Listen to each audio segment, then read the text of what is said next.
Don't go. Behind the falls. Prologue. We go where others won't. We do what others don't. And when they find our bodies, they'll say one thing: they were built for it. The mountain air tasted like metal, sharp, thin, and biting, as three figures sprinted along a jagged trail, their feet pounding against the rock-packed earth like thunder. Mike ran in front, shirtless, muscles flexing with every motion like steel cables wrapped in sweat. His breathing was steady despite the steep incline, arms pumping, eyes locked on the next bend. Behind him, Nikki surged forward, boots crunching through moss and shale, her black braids swinging behind her like a whip. Last was Justin, grinning like a maniac, GoPro strapped to his chest, shouting over the wind. "Mike, left at the tree with the big-ass mushroom. I almost ate it last time." "Maybe you should," Nikki called. "Might finally kill the part of you that talks too much." "Impossible," he laughed, leaping over a root that jutted out like a tripwire. They were 2 miles into a punishing 5-mile mountain run. The start of a self-made, 3-stage endurance gauntlet they dubbed the Cascade Blitz. No crowd, no medals, just ego and pain and bragging rights. Up ahead, the trees thinned, and Mike called out, "Eyes up, rock slide zone." The slope narrowed into a winding cliff edge, the remnants of a rockfall coating the path like a warning. Huge boulders blocked the route, and the only way forward was up. Mike didn't hesitate. He dropped to all fours and scrambled up the vertical slab, finding grips like he'd done it in another life. Nikki followed, her lean frame darting up the side like a dancer with a death wish. Justin brought up the rear, talking the whole time. "Okay, this is how I die. This is it. Mike, if I slip, clear my browser history." "You die, I'm posting your drafts folder," Mike shot back. "Touché." They reached the top, pausing only to high-five before tearing downhill again.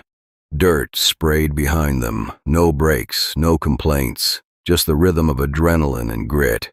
At the tree line, Mike shouted, "Ready for the plunge?"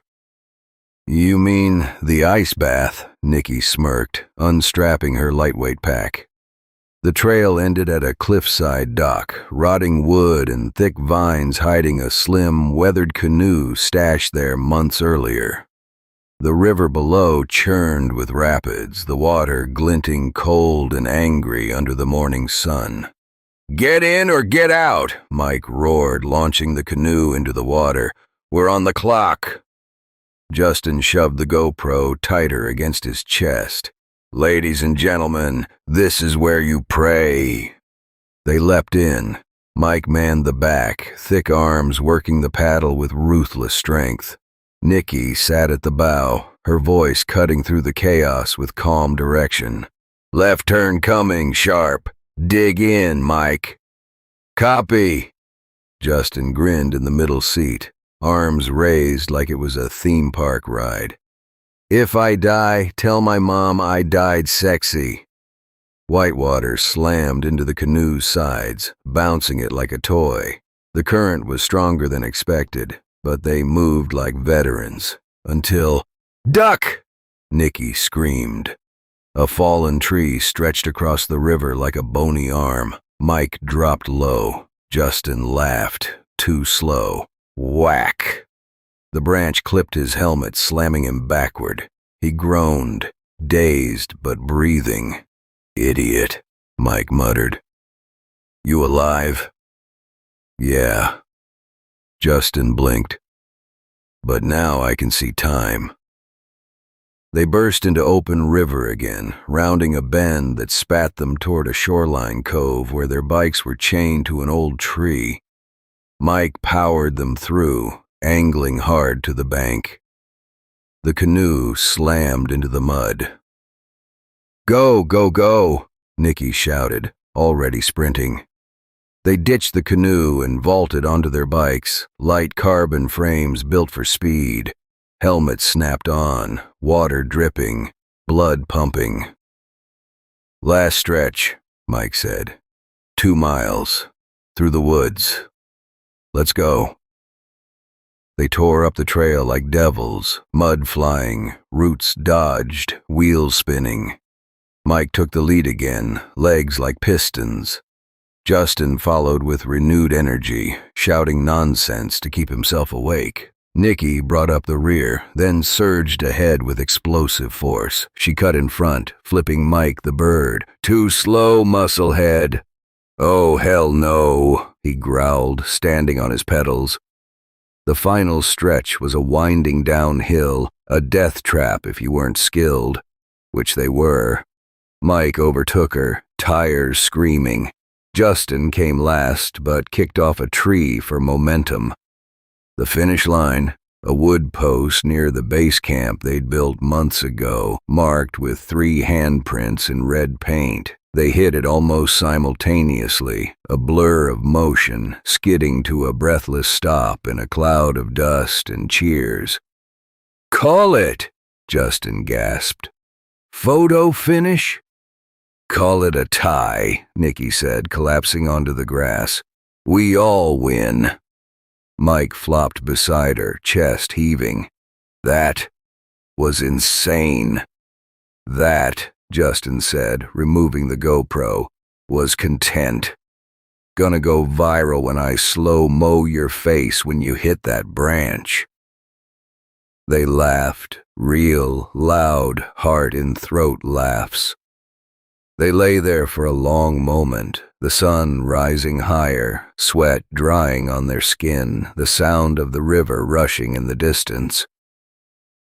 "People don't do this shit," Mike said quietly. "They don't know how," Nikki added. "They don't want to," Justin said. "Too hard, too dirty, too painful." "Exactly why we do it," Mike nodded. Justin sat up, eyes shining with mischief. "Speaking of, that spot I told you about, the one off the expressway." "The waterfall?" Nikki asked. "Yeah," Justin grinned. "Locals call it Devil's Drop. But here's the thing. Rumor says there's a cave behind it." Nikki's eyes lit up. "No way." Mike arched a brow. "Like behind the waterfall?" "Like full-on Goonies type shit," Justin said. "I saw the pictures on an old hiker forum. It's off-trail but reachable. 3-mile hike from a tree line off exit 14. Nikki stood stretching. "When are we going?" Mike smiled. "Tomorrow morning." They bumped fists. No one said it, but they all felt it. This would be the next thrill, the next memory, the last one. Chapter 1. Most people wouldn't walk 3 miles for a view. We'd walk 30 if the danger made it better. The sun hadn't reached its full heat yet, but the morning air already carried the sticky hum of summer. The trailhead was marked by nothing more than a moss-covered post and an old soda can someone had jammed on top. It leaned slightly to the right, like it had given up standing straight sometime in the 90s. Mike adjusted the straps on his hiking bag, giving his shoulders a quick roll. "All right, everybody got their gear?" "Check," Nikki said, flipping her bag to show her clipped-on flashlights, a snack pouch, and, for some reason, a bright orange water pistol. Justin smirked. "The hell is that for?" She winked. "For the next time you mouth off." "Oh, we're threatening now?" "Good. I brought bear spray." "You are the bear," Mike said, starting up the trail. The first stretch was a steady incline, all roots and packed dirt, snaking through tall trees that filtered sunlight in streaks. The sounds of cicadas buzzed all around them, and every so often a branch cracked underfoot like a warning. They walked 2 by 2, Justin leading with Nicky beside him, Mike just behind, close enough to step in, far enough to let them talk. "So," Justin said, "craziest thing you've ever done. Go." Nicky didn't miss a beat. "Snuck into that military airstrip outside Reno, climbed inside a grounded jet for a selfie." Mike shook his head. "Jesus. I was 18, had a death wish and a GoPro." "You still have a death wish," Justin said. "It's just evolved into higher production value." Nicky elbowed him. Mike chimed in. "All right, my turn, and I better win this. I once got chased by a bear in the Adirondacks." "That's just cardio," Justin said. "No," Mike grinned. "It wasn't chasing me at first. I threw a protein bar at it thinking it'd leave. It ate the bar and then came at me like I owed it more." Justin cackled. Bear said, "Is that all, you stingy bitch?" Even Nicky cracked up. "Okay, that's good, but you haven't topped mine." "I will," Justin said. "Senior year, I strapped fireworks to a drone and flew it through a neighborhood fireworks show. Cops showed up, thought it was a terrorist attack." Mike blinked. "Wait, that was you?" "That video went viral." Justin bowed. Thank you. My court date was legendary." They walked on, deeper into the woods now. The tree cover grew thicker, and the trail narrowed into a single lane cut through ferns and rocks. They were surrounded by wilderness, the kind that whispered instead of shouted. After another mile, Nicky paused. Water break. Legs are screaming. They stopped at a large rock that jutted out like a resting point from nature itself. Mike tossed out a protein bar, Justin uncapped his canteen, and Nicky unwrapped some dried mango. "Y'all realize," Justin said mid-chew, "this is the beginning of the horror movie, right?" Mike looked up. "What you mean?" "3 friends. Off-trail hike. Going to a place locals avoid. We've got flashlights, snacks, and hubris." Nicky rolled her eyes. "If I get murdered, I'm haunting your ass." "Oh, you'd love that," he replied. "You'd knock stuff over just to keep it spicy." They rested a bit, then pushed forward.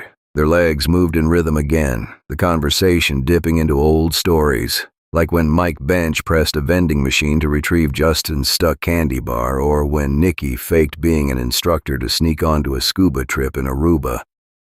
About 3 miles in, the ground sloped down. And then they heard it. Water. A steady roar, distant but rising. Not a stream, not a trickle. A fall. Mike's pace picked up. "That's it." They rounded a bend, stepped through a tight grove of trees, and there it was. The waterfall. It was breathtaking. Not tall, but wide. A shimmering white curtain falling over black rock, framed by green vines and slick stone. Sunlight broke through the canopy above, scattering rainbows through the mist. It looked untouched, sacred, like something ancient had placed it there to hide something. They stood in silence for a moment, letting it soak in. Then Justin said, "That is a whole-ass screensaver." Nicky laughed, lifting her phone. "We better take pics before we die." Mike walked closer, examining the base of the waterfall. "Yo, look at that." Behind the cascade, barely visible, was shadow, a pocket of darkness carved into the cliff. You couldn't see the full opening unless you stood at just the right angle. It was like nature didn't want you to see it. Justin stepped next to him. "Told you. Cave." Nicky joined them. "How deep you think it goes?" "Only one way to find out," Mike said. They didn't go in yet. Instead, they sat on the flat rocks by the pool and opened their packs. Inside, 3 high-lumen flashlights, spare batteries, energy bars, climbing gloves, 2 rope coils, a small first aid pouch, and a camera drone with a thermal lens. They didn't come to play. They came to explore. Justin lifted the drone from its foam case. "We could scout it with this first." Mike shook his head. "Tomorrow. We rest here, set up base, go in fresh." Nikki took off her boots and dipped her feet in the freezing pool. "It's weird. I'm excited, but I got goosebumps." Justin panned his phone around. "Imagine the views inside that thing." Mike looked at the cave again. He didn't say it, but something in him whispered, "Don't go behind the falls." Chapter 2. The waterfall was louder in the morning, like it was warning them this time. They slept like rocks. The kind of sleep that only comes after pushing your body to its limits and then resting under the stars. The woods around them were quiet, save for the distant roar of the falls and the occasional crack of a branch, nothing that fazed people like them. Mike woke up first. He always did. He unzipped the tent quietly and stepped out into the morning mist, stretching his arms toward the sky. The waterfall in the distance still thundered, same as before. But there was something heavier in the air, like the woods were watching. He shook it off. "Rise and shine, weirdos," he called out. Groans followed. Justin emerged next, hair a mess, eyes puffy. "Bro, I dreamed we were inside the cave and something was breathing behind me." "Too much jerky before bed," Mike smirked. Nikki rolled out last, fully awake within seconds, pulling her gloves on already. "Dreams are for people who don't climb into mystery holes." She slapped on sunscreen, clipped her flashlight to her belt, and cracked her neck. "Let's go see what's behind the curtain." They packed fast. Batteries, ropes, gloves, snacks, water filters, even a signal flare, just in case. Mike carried the drone this time, strapped tight to his back in its compact shell. Justin held the camera gear. Nikki took lead with the climbing hooks and a coiled rope across her chest like a bandolier. The waterfall was even more beautiful in the morning light. Mist rose off the pool like breath from some sleeping beast. The roaring water cut through the rocks in an endless, echoing crash. They approached from the left side, where the ground was slippery but walkable, and began maneuvering behind the curtain.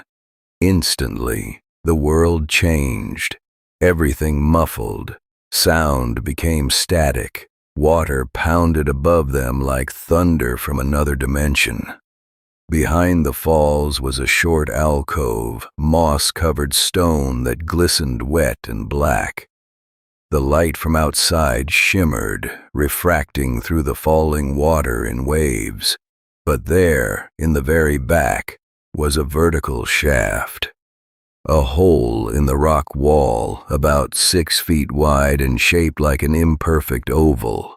It started maybe 10 feet up the wall, but led to a steep incline stretching up at least 75 feet into the darkness. It didn't look man-made. It looked like something burrowed it.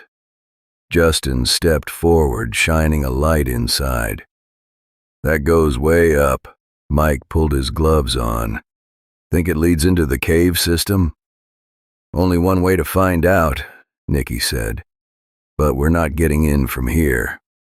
Mike nodded, walking the perimeter. "There's a climb. See that? The cracks make a path." They studied the stone. Slippery in places, but climbable. One person would need to lead, hammer in a python, set an anchor line. Nikki cracked her knuckles. "Let me go first." Mike raised a brow. "You sure?" "I broke into a zoo once by climbing the chimp enclosure. I got this." She wasn't lying. She clipped into her belt, tied the rope to her harness, and began to ascend. The first 20 feet went smooth. Her hands found grip after grip, like she'd been born in the wild. The roar of the water got quieter as she climbed above its echo. Justin recorded with the GoPro, muttering, "If she falls, this footage is gonna be worth millions." "Shut up," Mike muttered, watching every move with clenched fists. At around 50 feet, she paused. "There's a narrow ledge," she shouted down. "I can wedge here and drill the anchor." She fumbled in her bag, pressed her back against the wall, and drove the metal piton into a crack with 3 solid hits. Thunk, thunk, thunk.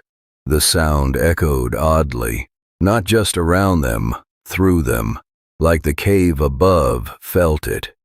She secured the rope and waved. "You're good." Mike went second, strong, slow, focused.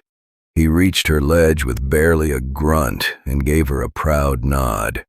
Justin came last, shaky, fast, and breathless. "This is the worst. This is awful. I love it."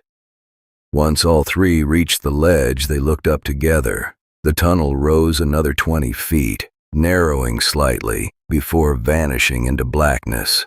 They turned their headlamps on. Mike crawled in first, dragging his bag behind him. Nikki followed. Justin took rear, pulling the rope in with them. The incline was steep, not vertical, but close and slick with condensation. The deeper they crawled, the colder it got.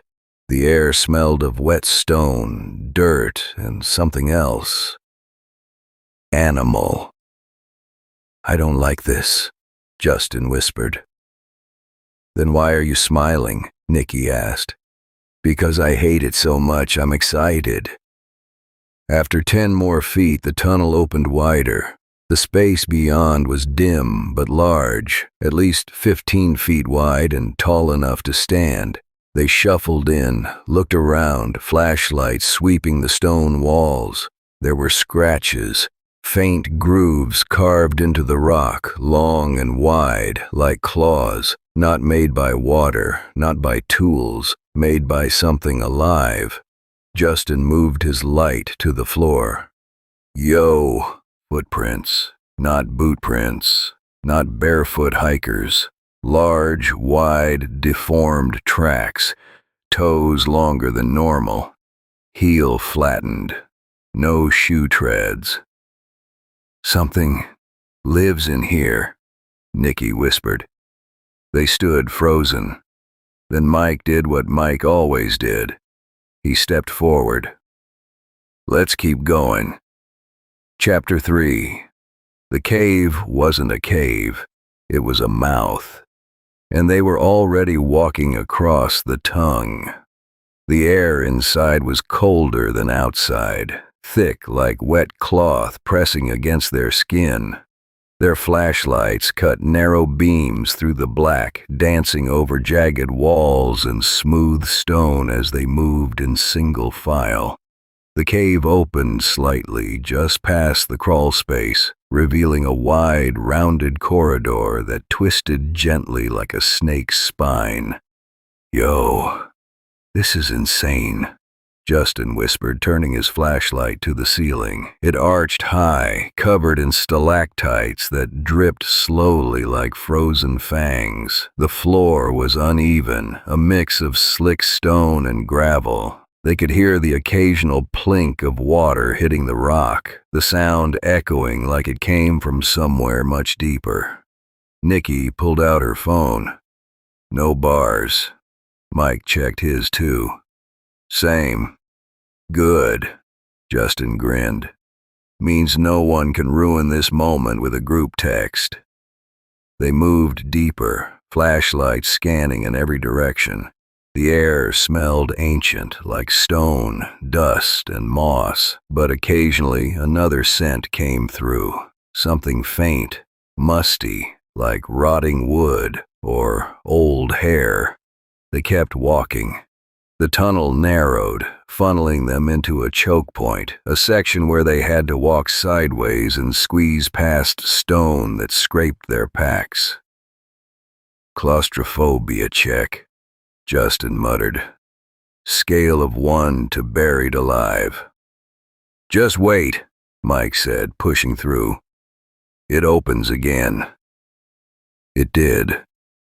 Suddenly they stepped into a wide chamber, 20 feet across, 30 feet long, the ceiling rising high enough to stand fully upright. It was like entering a cathedral carved by time. "Damn," Nikki said, spinning slowly. "This is unreal." "Group photo," Justin announced. They set up the tripod, turned on the headlamp behind it for a faint glow, and snapped a shot of the three of them standing at the center, arms draped over shoulders. Dust floated in the air like static. They started recording everything, videoing the walls, the floor, narrating their journey like amateur documentarians. "This is the first recorded discovery of the Devil's Throat," Justin said dramatically, sweeping the flashlight. "Explorers Mike, Nikki, and myself will now declare it a 10 out of 10. They laughed, recording TikToks and exaggerated selfie poses in the eerie cave light. "Let's go deeper," Nikki said, already leading the way. Mike didn't argue. Justin followed reluctantly.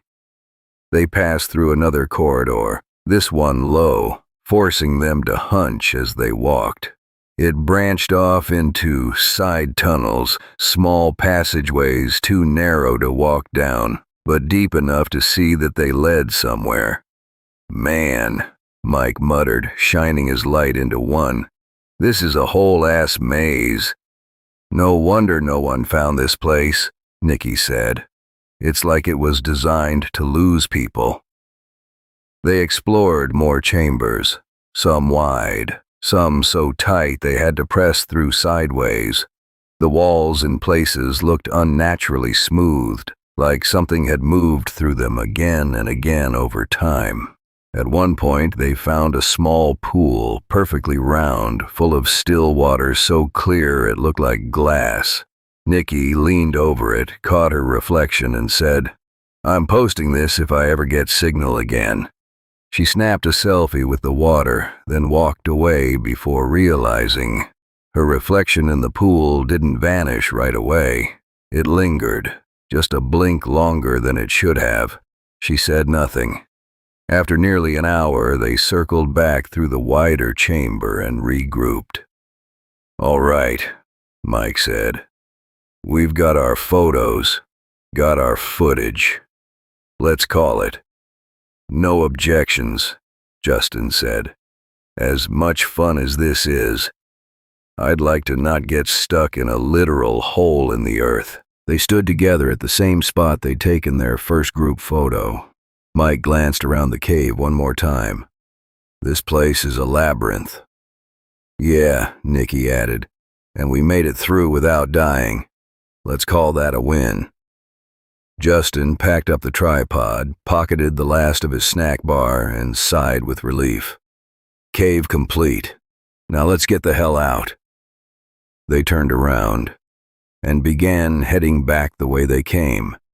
But just before the chapter closes, the camera on Justin's chest, still rolling, catches something subtle. In the darkness behind them, just past the last flicker of their flashlight beam, something shifts. Chapter 4. They had everything they needed: food, light, direction, except a way out. They walked in silence for the first 5 minutes. Not the easy, comfortable silence from before, but the kind that crept into your bones when something was off. Mike stopped walking first. "This ain't right." Justin looked back. "We're retracing our steps exactly. We passed this curve before." "Then where's the tight corridor?" Nikki asked. "Where we took the selfie." They turned in unison, scanning the cave wall with flashlights. Nothing. The narrow squeeze tunnel, gone. In its place, a wide passage they hadn't seen before, smooth, curving downward slightly. No boot prints, no scuff marks, nothing familiar. Nikki cursed. I know directions. I live for this stuff. There's no way we made a wrong turn. Mike stepped forward slowly. Let's not panic, just think. Justin pulled out a compass from his side pocket, one of those backup ones he always brought for the aesthetic, even though he trusted GPS more. He clicked his flashlight up to full beam and held the compass flat. North pointed exactly where it had before. We've been going the right direction, he muttered. Then why hasn't the exit shown up? Nicky asked, voice tight. Mike paced, flashlight scanning the cave again. The walls were different now, more narrow, more jagged. The air was getting colder too, and damper. Their breath showed in front of them in small puffs. This doesn't make sense, he said. We're not amateurs. We mapped this in reverse the whole way. And yet, Justin said, swallowing hard, we're still here. They kept moving. What should have been a 20-minute walk stretched into 30, then 40. The air felt heavier, like the stone around them wasn't just walls, but weight, pressing in, like the cave was holding its breath. Justin was the first to break. I don't like this. I really don't like this. Mike clenched his jaw, gripping the flashlight harder. We've been in sketchy places before. Yeah, Nicky said, but we've always known how to get out. Another turn, another tunnel, another dead end, and then, in the beam of Mike's light, something new. A sleeping bag, torn, dirty, molded into the floor like it had been there for years. Next to it, a crushed metal canteen and what looked like the burned-out stub of a candle. They froze. Someone's been here? Nicky said. Justin crouched next to it, hesitantly picking up the canteen. Dust and grime coated the bottom. This wasn't staged. This is old. Mike stepped to the wall beside it and saw them. Drawings, carved into the rock, jagged, crude, childlike shapes of humans with hollow heads, stick figures hanging from trees, a creature, large, bent, crawling, its mouth a wide black pit of teeth, and writing, not scratched in pencil or marker, but carved with something sharp. Nicky read aloud, softly, "Do not wake him. The cave eats time. I gave my friends to him. He will never die." Her voice wavered. Jesus, Justin muttered. What the hell? They stared at the wall in silence. No one made a joke this time. Mike stepped back. Whoever was here didn't make it out. Justin looked down at the sleeping bag. Maybe they did. Maybe they left and just... Then where's the exit? Nicky snapped. He had no answer. They all stood there in the cold, dim silence, surrounded by old belongings and the mad carvings of someone who had clearly been lost longer than they had. Far longer. Somewhere behind them, a single rock fell. Just a small one. Just enough to echo. They turned. Nothing was there. But now they knew. They weren't alone in the cave. Chapter 5. They told themselves not to panic. They had gear. They had time. But time doesn't matter if you're being watched. They sat in a tight triangle near the wall, backs pressed against the stone as their flashlights painted pale halos on the cave floor. No one said much, just small movements, sipping water, checking packs, rolling shoulders. Justin was the first to break the silence. I say we rest, eat, get some sleep, and when we wake up, we hit it hard again. Mike nodded. Yeah, reset the compass, rework the map in our heads. There's got to be a turn we missed. Nicky didn't respond immediately. Her eyes were on the sleeping bag across from them, the one still curled against the far wall like a memory that refused to leave. She finally spoke. Okay, but we take turns on watch, just in case. No one argued. They set up a makeshift camp, stripped off the bulk of their gear, used their packs as backrests. The air had grown even colder, but they had thermal blankets and layered up. One flashlight stayed on, not bright, just enough to keep the shadows at bay.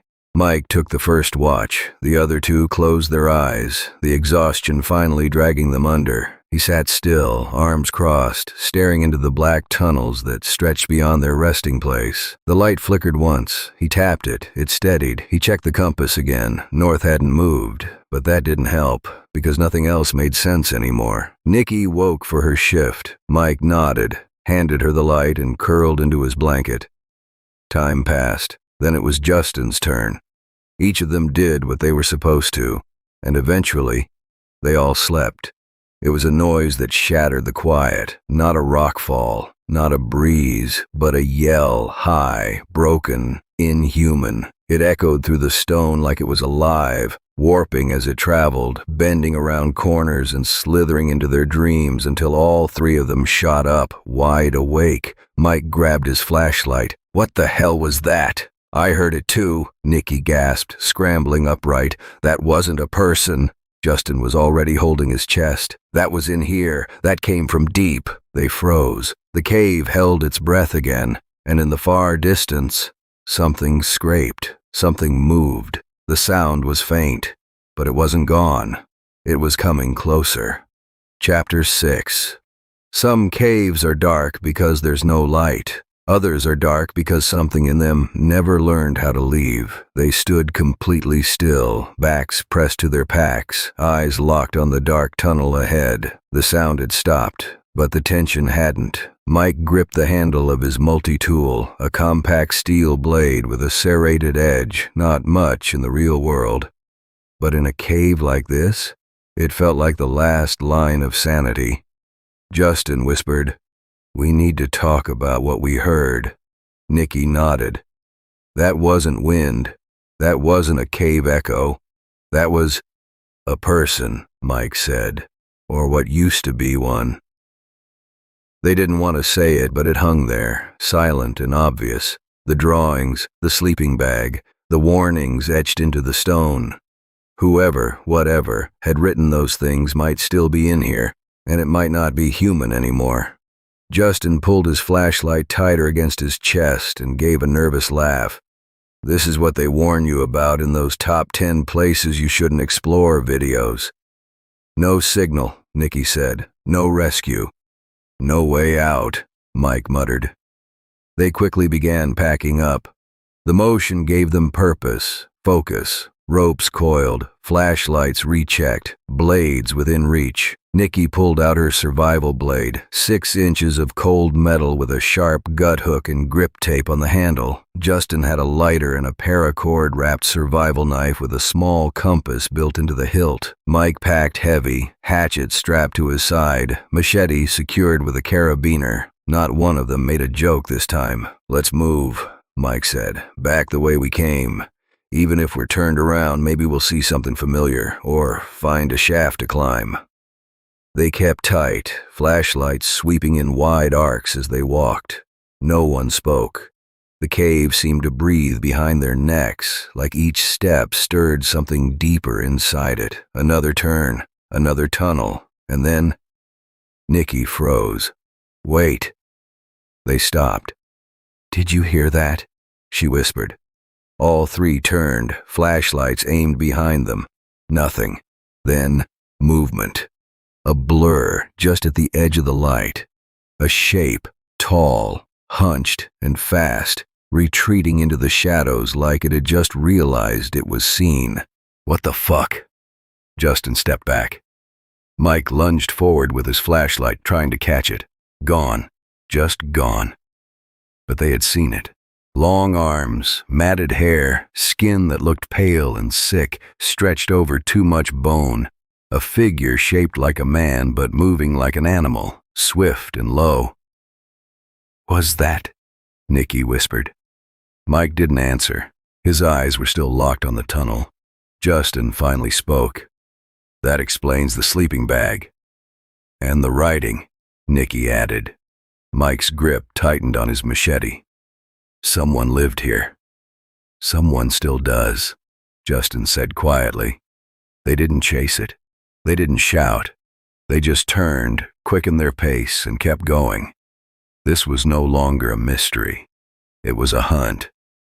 And they weren't the predator. Chapter 7. They saw daylight, but they didn't all make it to the light. After hours of backtracking, guessing, and whispering through the dark, the tunnel suddenly widened, and then, without warning, it was just there. The exit, a jagged mouth of stone glowing faint with late afternoon sunlight. Trees, wind, a sliver of sky. Freedom. Nikki sprinted toward it and dropped to her knees just beyond the threshold, breathing in the clean air like it was water. Justin followed, stumbling into the clearing with a dazed smile. We made it. Holy shit, we made it. Mike was last out. He didn't smile. He turned around and saw that Nikki was gone. 1 second she was there, right beside them. The next, nothing. Not a scream, not a sound. Just gone. Justin panicked. Where the hell did she go? She was right next to us, Mike shouted, already rushing back into the mouth of the cave. Justin grabbed his arm. Mike, wait. Think. If she got turned around, maybe she's heading out another tunnel. Maybe she took a wrong step. Mike looked at him, breathing hard, muscles trembling, then nodded once. All right, we split. You get help, I go back in. Justin hesitated. We're not supposed to split up. We already did, Mike said, gripping the machete at his side. Now go. Justin turned and sprinted into the woods. Mike turned and disappeared into the dark, inside again, the air instantly thick. The cave felt different now, not like stone, like flesh.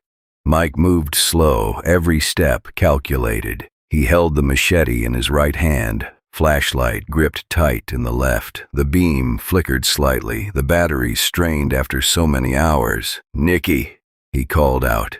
His voice bounced, warped, no answer. Nikki. And then a scream, faint, desperate, followed by crying. He turned his flashlight toward it. Nikki, I'm coming! He ran, ignoring the sound of water dripping, of something shifting in the walls. The tunnel curved and narrowed. His boots slammed against uneven stone. Sweat poured down his face. The crying grew louder, more broken, like it was trying to speak through pain. Mike skidded to a stop as the tunnel opened into a chamber. He stepped in and froze. Nikki was on the ground, or what was left of her. Her face was unrecognizable, caved in with a rock still embedded in her skull. Blood pooled beneath her. Her body twitched once, just once, before going still, and crouched over her. Was him. The caveman, the feral thing, naked but covered in hair and dirt. His back was hunched like a starving dog. Long arms, thick hands. He was chewing, not even fast, just grinding something between his yellowed teeth, lips stained red. He looked up. Their eyes met, and Mike broke. He turned and ran, faster than he ever had in his life, heart pounding in his throat. The scream stuck behind his teeth. His flashlight beam bounced wildly as he tore through the tunnels, unsure of direction, unsure of anything. And after 2 sharp turns, he realized he was lost. Again. Chapter 8. Some places aren't forgotten. They're fed. Justin hiked fast, faster than he ever had in his life. His legs were burning, chest heaving, eyes stinging from tears and sweat. The sun was nearly gone now, low on the horizon, painting the forest in that eerie gold and purple hue that makes shadows stretch like claws. His phone was dead. No service anyway. It had died hours ago in the cave, right before things went bad, right before Nikki disappeared, right before Mike went back in. He stumbled out of the woods and onto a 2-lane road, nearly collapsing at the sight of a gas station flickering in the distance. The lights were buzzing. A flag whipped lazily in the warm air. He sprinted toward it. The door chimed as he pushed it open. Inside, a man behind the counter looked up from a newspaper. Late 50s, gray beard, worn flannel shirt. Two other customers leaned against the back wall drinking bottled sodas. Justin slammed both hands on the counter. "I need help. Please. My friends are still in the cave. There's something in there." The man blinked slowly. "What cave?" "Behind the waterfall. Devil's Drop. We went exploring, and we got lost. Then, something came after us." He didn't say caveman. He didn't say eaten alive. He wasn't ready to believe it himself. The man behind the counter stared at him a moment longer, then turned his head toward the others. They didn't look surprised, didn't even look confused. The younger one in the corner, long hair, leathery skin, finally spoke. "You said he's still in there?" "Mike, my friend. He went back in for Nikki. We were almost out. Please, I need someone to help me get them." The older man nodded slowly, almost solemn. "Well, we can do that." He stepped around the counter, grabbed a key ring off a hook, and gestured to a dusty pickup truck outside. Justin followed, stumbling slightly from exhaustion. He climbed into the passenger seat, barely aware of the other two climbing into the truck bed. "Thank you," Justin breathed. "You don't know how much this means." "Oh, son," the old man said, starting the truck. "I think we do." They drove in silence for nearly 20 minutes, through winding back roads and dirt trails only locals would know. The forest grew denser the deeper they went, the truck bumping over roots and rocks. Eventually, the falls came into view, that roaring wall of water, still beautiful, still hiding something. The truck came to a slow stop. Justin opened the door and stepped out, pointing to the rocky path. "This way." The three men got out slowly. None of them brought flashlights. None of them brought rope, or radios, or gear.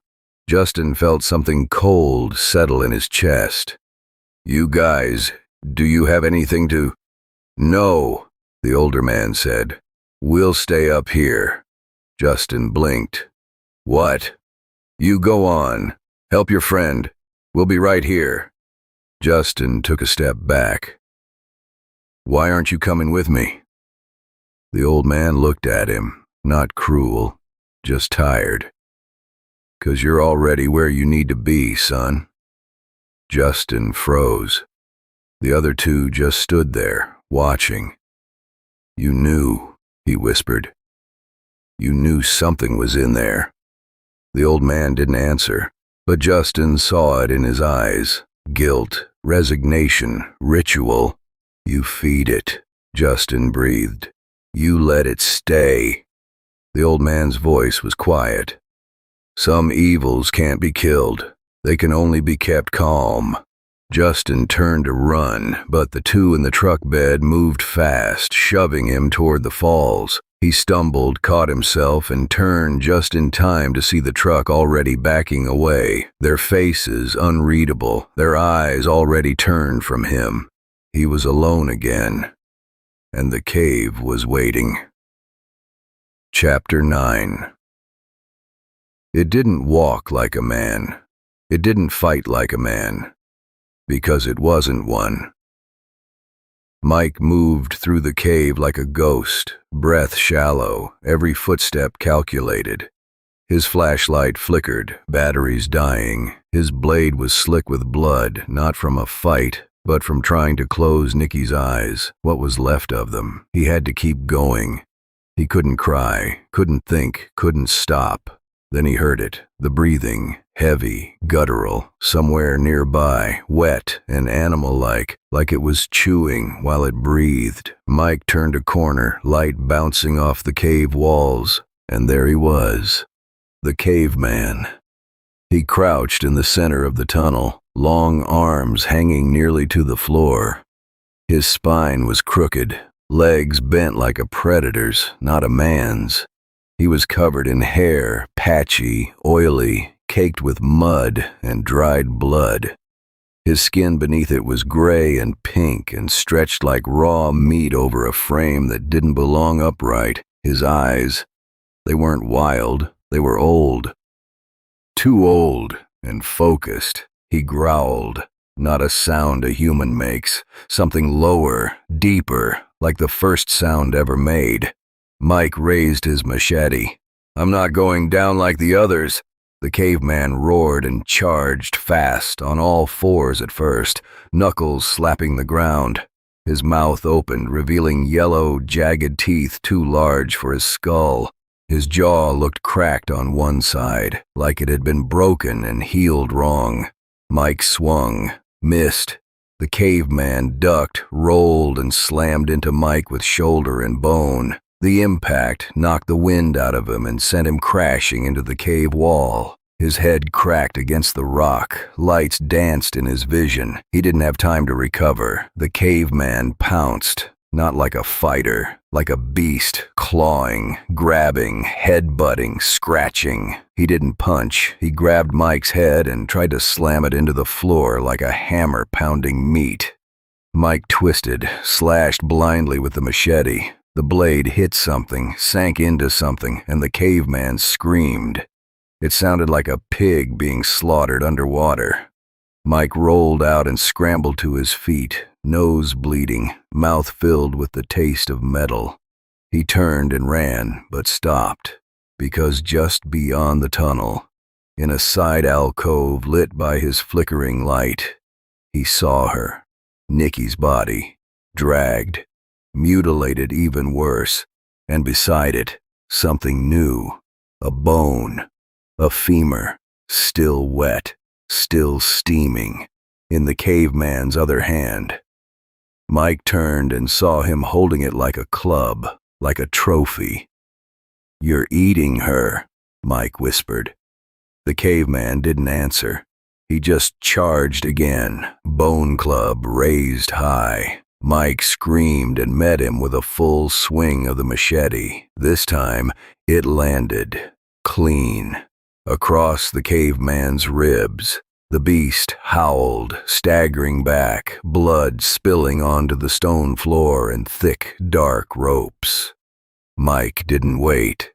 He turned and ran. Chapter 10. You don't find the cave. The cave finds you. Justin stood just outside the mouth of the waterfall again, staring up at the crashing water. The men who brought him here were gone. No tire tracks, no voices, just trees and mist and the never-ending sound of water slamming into stone. His hands shook, his face twitched, but he stepped forward. The cold spray hit his face like a slap. As he moved behind the falls, the roar became static, his heartbeat sinking with it. He entered the cave. His flashlight cast weak, flickering cones of light over the rock walls. He checked his pack, backup batteries, blade, and a dull fire starter kit. No signal, no sound except his own breath.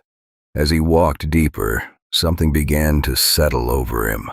A weight.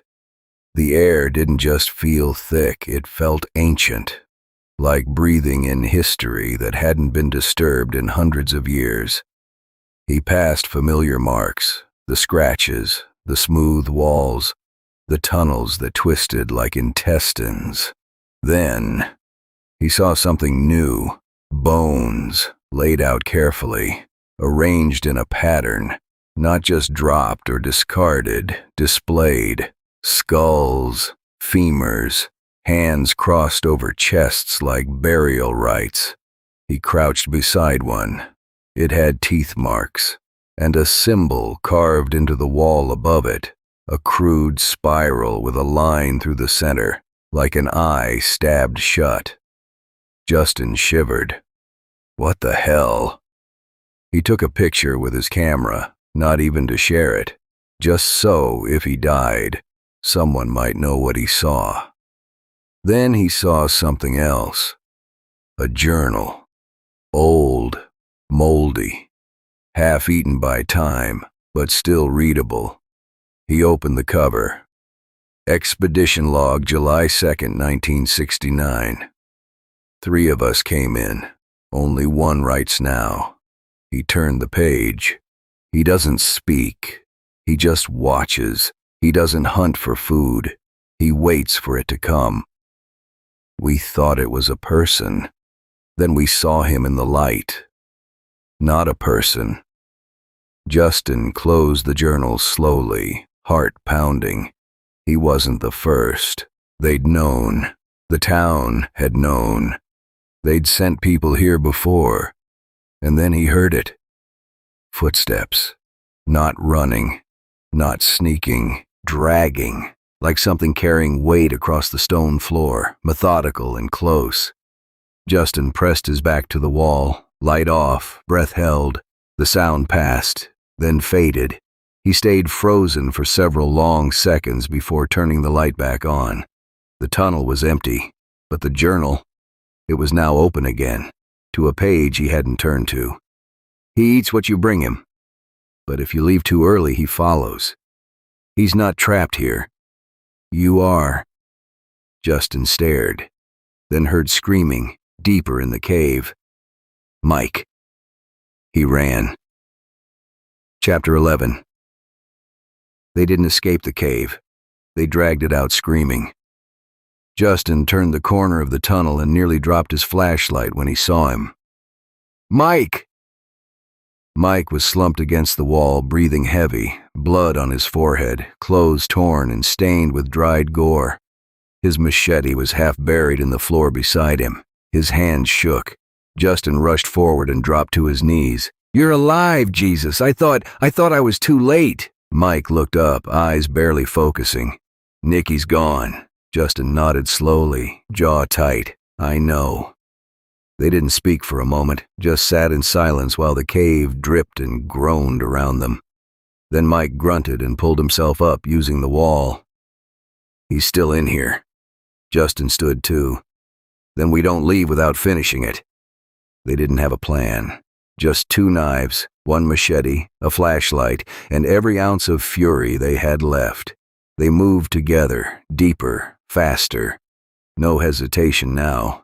Mike led with rage, Justin with purpose. They found the caveman near the burial site, hunched, hungrily sniffing the air like he could smell them coming. His eyes glowed in the flashlight beam. He snarled, charged. Mike met him with a roar of his own, the machete swinging. He didn't try to kill. He carved. A shoulder, a leg, a deep cut across the ribs where bone cracked. Justin moved behind, slashing at the back of the knees, ducking a swipe of those clawed hands. The caveman swung the old femur club again, missed, howled with frustration as blood poured from his mouth. Mike slammed into him shoulder first, knocking him to the ground. Justin jumped on his back and drove the blade into his shoulder once, twice, 3 times. The caveman shrieked. It wasn't human, it wasn't animal, it was both, and neither. Finally, Mike pressed his knee into the beast's chest, machete to its throat.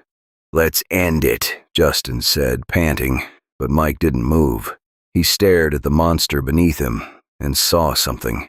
The eyes, the fear, the trembling lips. It wasn't rage anymore. It was exhaustion. This thing wasn't just alive. It had been surviving, alone, for decades, maybe longer. Help me drag him out, Mike whispered. Justin blinked. What?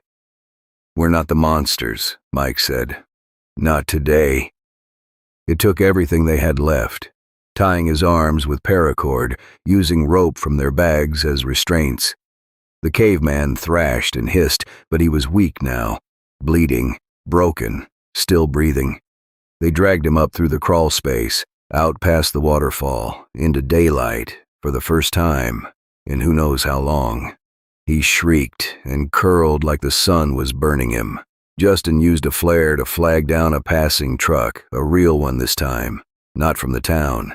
Within the hour, authorities arrived. Cops, paramedics. The press came later. The caveman was sedated and locked into the back of a steel van. They didn't put him in handcuffs, they wrapped him in chains.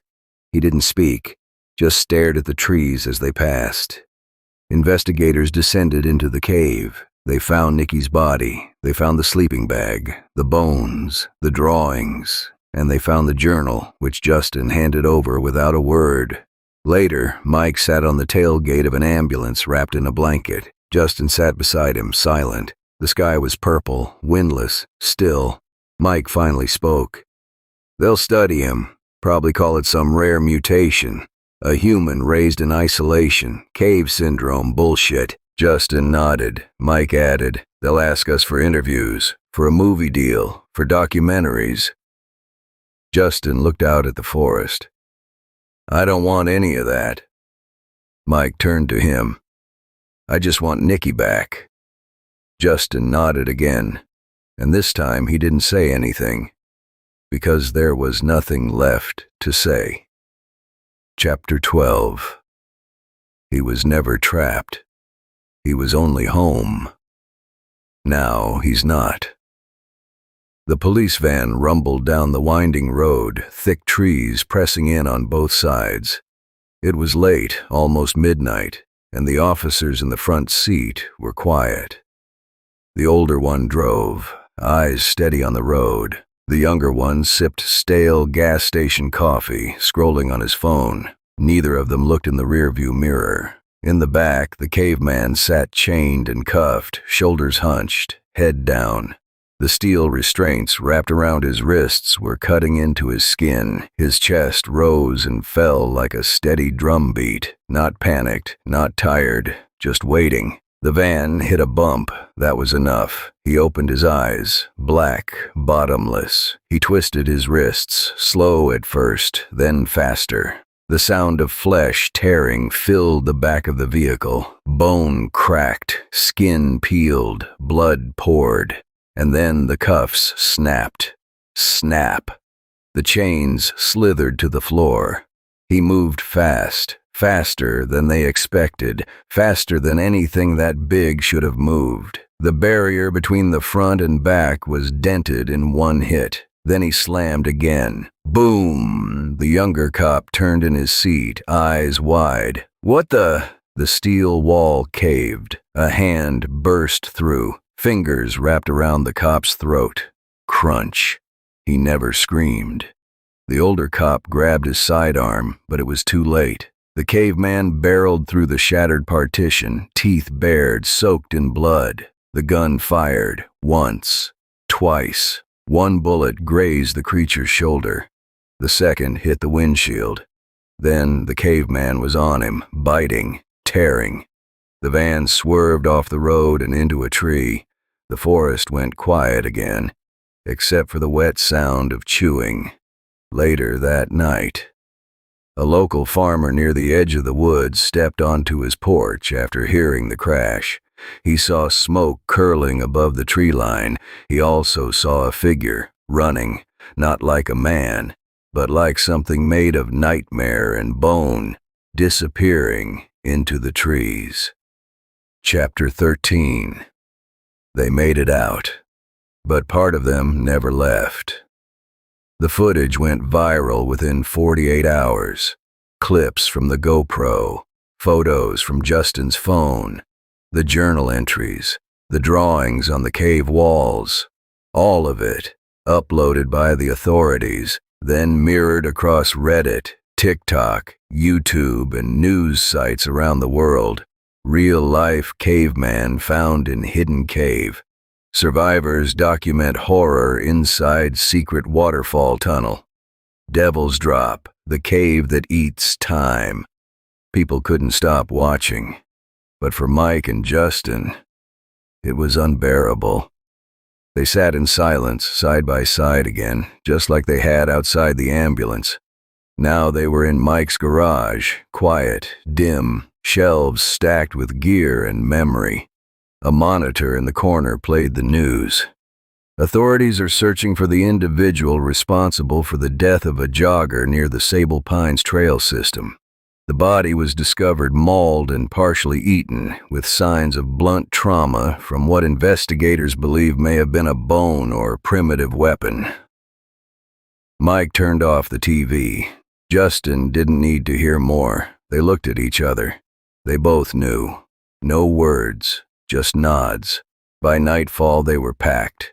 Blades, flares, maps, radios, compass, rope, and a single hunting rifle Mike hadn't touched in years. No camera gear this time, no notes, no audience, just revenge, just closure.